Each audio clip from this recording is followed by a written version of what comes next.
Friday the 13th. Good afternoon, everybody. I am Sarah Dugan, and today's topic is the fourth of our dialectical behavior therapy overview set. So we've done the other ones. This was our last category that we needed to cover, emotion regulation. My disclaimer that I've done for all of these, the goal of the presentation is to provide general information. On DBT, we're focusing on emotion regulation. I am not a certified DBT therapist. I don't play one on TV. I don't pretend to be one. This is not meant to be a therapy session. It really is just an overview of the DBT skills, focused on emotion regulation and some of the tools that could be used in these type of sessions. There are others on this call who I'm sure have much more experience with them. So hopefully you won't stump me with questions at the end. Our objectives for this brief didactic are to list the 4 categories. So just a reminder of where we are in terms of the DBT skills. We're going to define emotional regulation. Why are we looking at this? What are the goals of working on emotion regulation? And then identify some of the tools that can be used to help with the development of emotion regulation skills. So these were our 4 categories of for DBT. So mindfulness is what we started with. Distress tolerance, interpersonal effectiveness, and the emotion regulation is here at the end.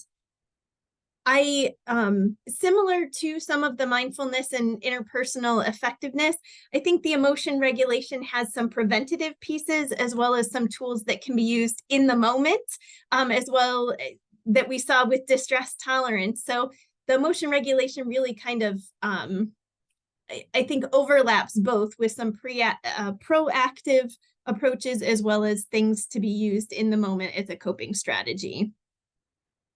I was pretty proud of myself with this one. So taking a moment just to consider emotions. For those of you who may not be as old as I am, you may not know who these people are. There were books when I was a kid. So a Mr. Happy book, Little Miss Sunshine, and they had a whole story. There was a whole town related to them, but they really were focused on some of the emotions and how some of these emotions really influenced the way that the characters engaged in their environment and with each other. I have several of them at home. I was actually looking for Mr. Topsy-Turvy because he had all kinds of arms that went all over. He was light green. He was my kid's favorite when they did that. So there are a lot of ways that individuals, including kids, have been introduced to emotions. I was planning on using the cartoons from the movie Inside Out because they also have a handful of them. Meh, who's green, anger, joy, who's yellow. So there's a lot of different places where these have popped up. One of the reasons that they show up in all of these different areas is it really is vitally important to consider where you stand. Many different approaches to therapy often use things like an emotion or a feelings wheel. I like this one because it had a couple different layers. You can have it as small or as broad as you want. There's several, we have one on our refrigerator. There are several other categories that are, I guess it's not a category, shapes, not a wheel. Ours is a rectangle that have different pictures of emotions where people can identify where they fall for the day, but it really helps folks take a minute to check in. So where is it that you stand? So I'm going to ask everybody to kind of internally check in with where you stand today. I'm thankful that I am doing this week. If I was doing this last week, I think I would have fallen into the angry or disgusted category here. My husband was going out of town. We lost the fob to one of our vehicles, and my dog took an extended vacation to the woods behind our house because her invisible fence collar has gone missing and still is missing, which is wonderful. So I definitely fell into the categories there last week. I am proud to say that at least this week, I definitely am more in the content category. we've reordered that. She's inside. Somebody's actually taking care of her, so there's not going to be an accident at home. Things are going a little bit smoother than they were last time. But checking in with those emotions can be really important, because if we're not mindful of what those emotions are, we may not be mindful of the way that it's changing our interaction with our environment and with others. Now, emotions are important. They're going to give information. So they signal you about different situations. There may be different situations where you need to trust a gut feeling, where it's giving you clues and tips about things that you'll need to do. But it's important to remember these aren't facts. These are our impressions. These are our emotions. And sometimes they may be based on assumptions that we're making, or not necessarily things that are always based in reality. Emotions can provide communication. They can help. The way that you express your emotions can be clues for other individuals and how they're going to approach you. They may also influence your interactions. Whereas last Friday, my buffer capacity was relatively small. So had I encountered anything that was incredibly frustrating, chances are I may not have handled that in the ideal way that I would have preferred to handle things. I may very well have lost my temper pretty quickly. So being mindful that that's there can help you take intentional actions. And that's what some of the skills are that we're going to take a look at. It also, emotions can help you prepare for action. So they can help with motivations. Some of them are hardwired responses. I happen to be one of the people who has an exaggerated startle reflex. So this time of year, not a fan of scary movies or of haunted houses. Both of my kids are going with my husband this weekend to the haunted houses. As you go through them and you see people jump out, hardwired responses can be how you react to a surprise. There are going to be some individuals who barely move. There are going to be some individuals who may have a slight startle response where you see them jerk. I would be the exact opposite end of that spectrum. I am the one who jumps, who screams, who's like having to hold on to the people who are around me. Now, many of those hardwired responses are going to be things that just automatically happen. We may not be able to always interfere with them, but being mindful that if I'm angry, if I get startled, this is how I respond, sometimes can help you manage the fallout of those situations after the fact. Emotions can also help you prepare for action to assist with what it is that you're going to do. If there's something that needs to be taken care of, if there are changes that need to be made, sometimes that can be really helpful because you're looking to minimize the feeling of some of these reactions, whether it be anxiety, whether it be sadness, whether it be guilt. If there's other things that are underneath, that can really help provide that motivation to make changes that might be difficult to make otherwise. Oops, I'm stuck. There we go. So recognizing emotions play a role, but how we regulate those emotions are going to be really important. So defining emotional regulation, it's skills to help individuals learn to manage their feelings to cope with the current situation. It doesn't mean they're going to go away. It doesn't mean you're never going to experience them. It doesn't mean that you're going to completely change the frequency that you experience all of these, but it's really to help manage them when they do occur. And it's also to help minimize that emotion leading to a problematic reaction or behavior. We're in the process of teaching my daughter how to drive, and it's been interesting to watch her progress, where emotions can lead to certain reactions. Trying to teach defensive driving so that she's gone from being incredibly reserved and anxious and cautious to being a little bit more observant. So having the thought of, I need to be watching all of these other places because that's going to influence my behavior. So I'm not just going to be able to go if there's a lot of commotion at an intersection that I have to be cautious and know exactly what I'm looking at.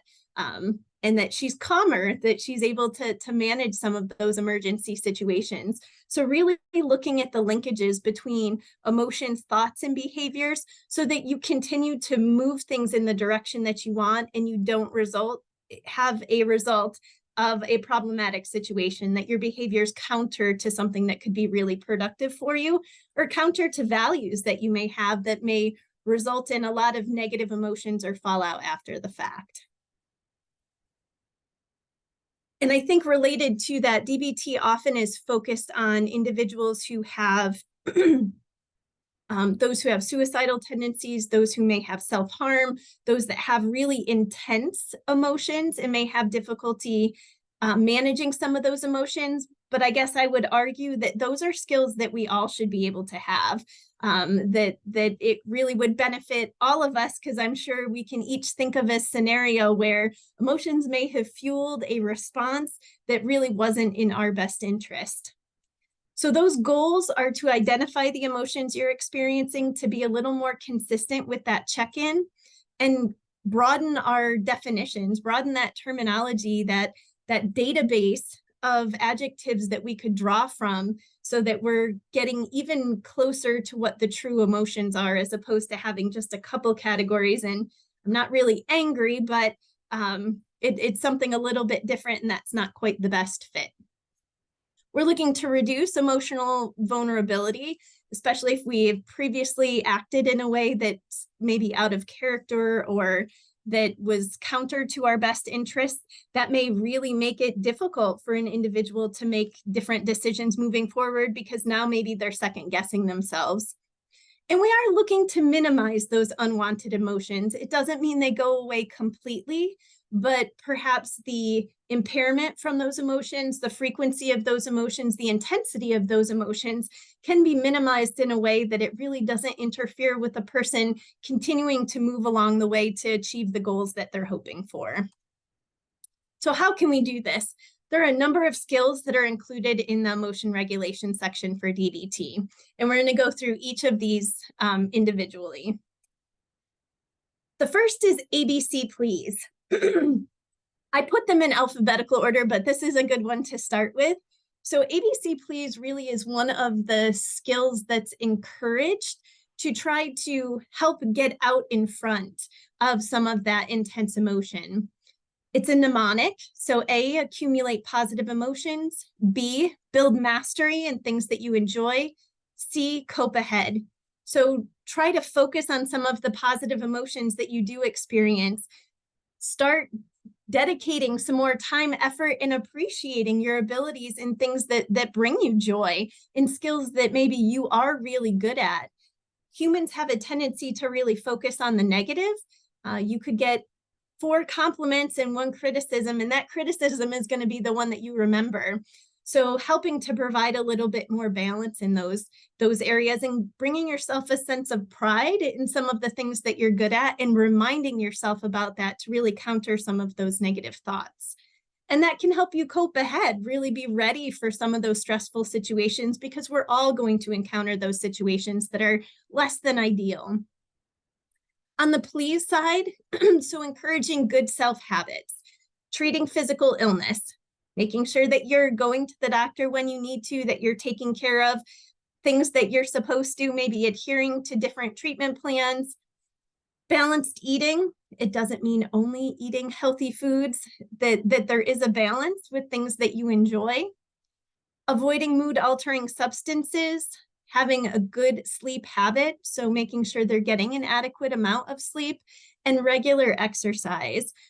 So really, ABC, please, trying to create a balance, especially in situations that maybe are totally outside of our control and may have a really heavy negative focus, but trying to bring that back into balance so that we see there's both good and bad, and then managing all of those other pieces to make sure our body's able to cope with things as best we can moving forward.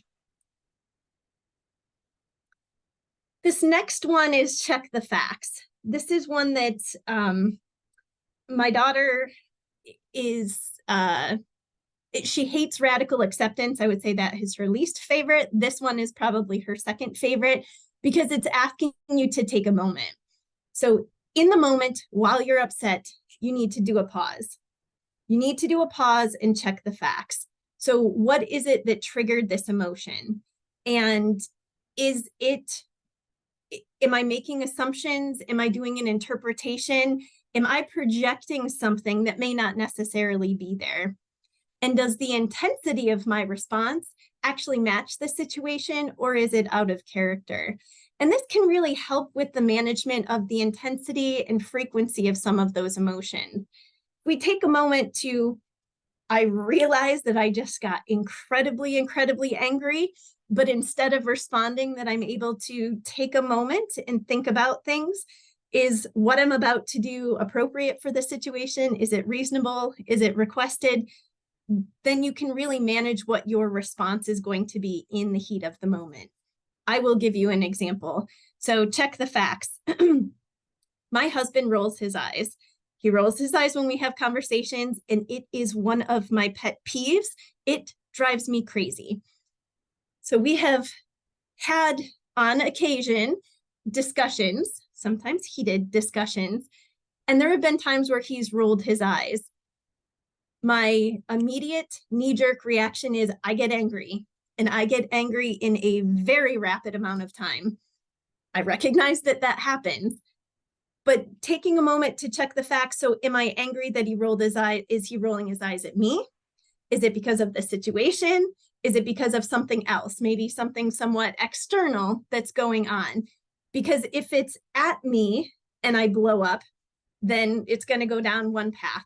But if it's not at me, if maybe he's frustrated with the situation, or he thinks the situation's ridiculous and that's why he's doing that, but it's not directed in my direction, my response, if I blow up, is going to be that now this escalates into a much bigger situation. So really taking a moment to check the facts. That can be really, really difficult if the emotions are intense, but it can be incredibly valuable, especially if you're in a work setting and something happens to push your buttons, and that you're able to kind of keep it in check without having that immediate response. Sometimes it's going to be justified. Sometimes that is the reaction that's necessary because of the situation and the scenario you're in. But many, many times, chances are that reaction, the intensity is a little bit in excess of really where it needs to be. And it gives you that moment to be able to keep it back in check and in balance.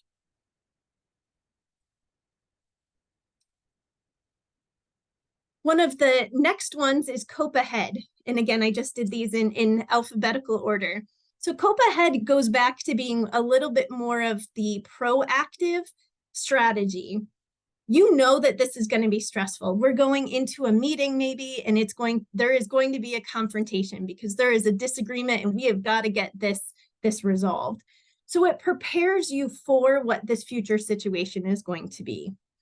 It encourages you to describe the situation that's likely to prompt those negative emotions.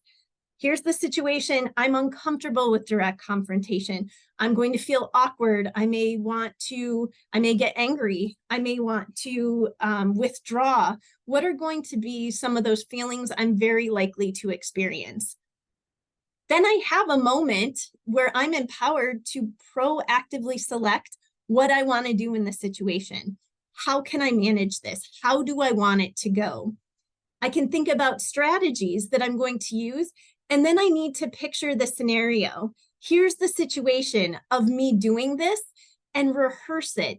Do it in detail where you're thinking about what you're going to think.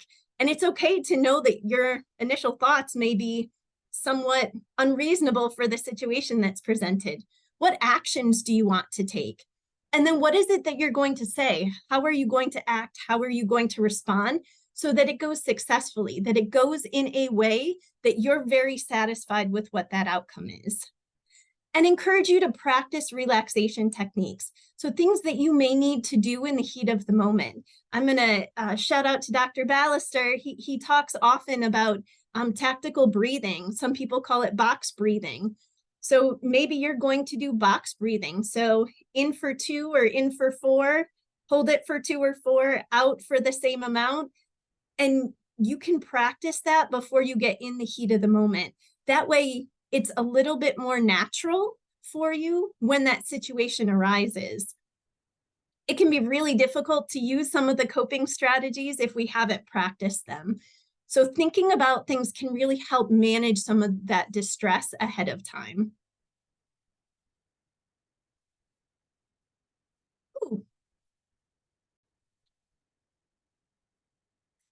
So our next tool is focusing on the positive.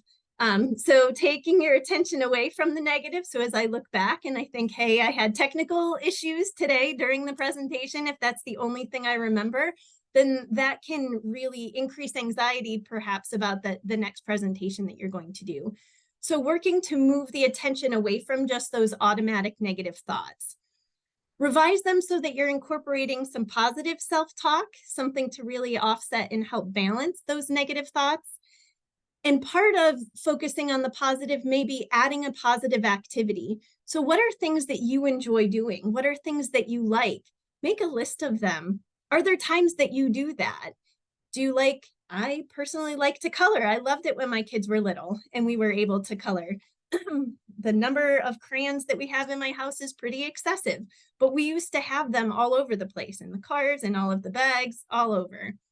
So think about things that really gave you joy, that maybe that you want to learn more about, that you're good at, and make sure that you're carving out some time that you can participate in them. And maybe it's just a little bit at first. Maybe you enjoy music, so you can turn music on perhaps while you're at work, or that you queue up your favorite song for as soon as you get out of work during your commute. But really think about that list of positive activities, create that ahead of time so that when you have an opportunity, you can draw on that pretty quickly so that you have some additional positive experiences. You can build those positive experiences and they don't have to happen only on days where you've had a hiccup or something hasn't gone quite as planned.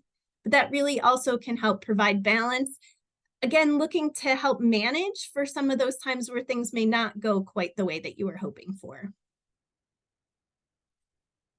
Opposite action, so there's two left. Opposite action is one that's very frequently encouraged with emotion regulation. So it's to identify the emotion and behavior that usually occur that you find undesirable, and then choose a behavior that's opposite that usual reaction. But you need to be all in on what that opposite is going to be. If you're only going to half do this, it won't be nearly as effective. Some examples: if you get angry, you may fight, you may attack someone verbally, you may get loud. So recognizing the next time you get angry, how can I be calm? I'm going to try to keep my voice low instead of raising my voice. Maybe instead of leaning in and trying to have a direct confrontation with someone, I avoid them for a short period of time when I'm angry. So look to take a different action and act completely the opposite of what you would traditionally do. If you're sad, if you cry or withdraw to the point that it becomes problematic overall, is there a way that you can find company? There are some people who laugh when they're upset. Are you able to do that for a short period of time to at least break up some of those responses so it doesn't end up leading to an undesirable consequence? There's a whole list, and it's encouraged that you think about what are the things that upset you. So at the end of the day, if you're looking back to say, okay, I was anxious about this and here's how I responded, and now that's a problem. Okay, what would be the total opposite of that? Let's try that next time. Doesn't mean the emotion doesn't pop up, but it does mean that the outcome of that and the behaviors of that may result in a different outcome, and you may be satisfied in a different way by responding that way. The last tool is called STOP, so another mnemonic. So it's identify when the emotions appear to be in control and stop. So this is one of the heat of the moment tools. So stop, absolutely freeze for a moment. So several of these are causing us to do some self-reflection. So stop and freeze, identify what's going on with the emotion. Are you able to take a step back?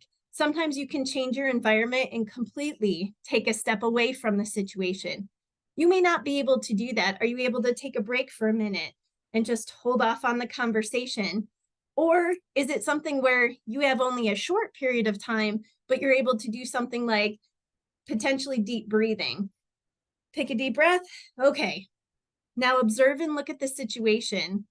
Listen to those automatic negative thoughts that may pop up, and then proceed mindfully. So recognize what's going on, recognize where your thoughts may be, but then you have a moment to decide. You're empowered to make your decision on how you want to move forward, what you're going to say, how you're going to act, what your behavioral response is going to be. So that's something that can be done right in the heat of the moment. Again, it tends to take practice.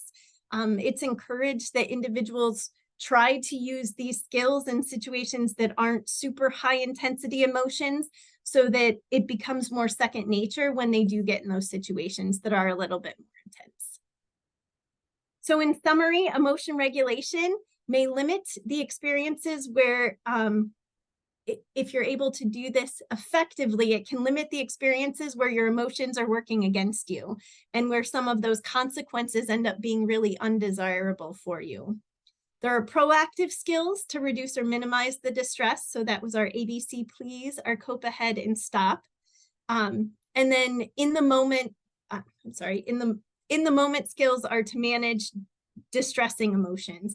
So stop should be on that second line. So check the facts, opposite action, and stop.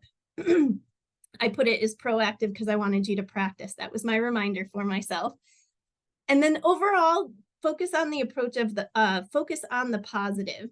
So making sure that there's balance, that it's not just focused on some of those negative things, because we have automatic negative thoughts. We don't need to encourage them, but we do need to manage to balance them out. And the only way we can do that is intentionally focusing on some of the positive. So thank you, Jamie, for what you're going to need to do with the recording. And I'm going to turn it back over.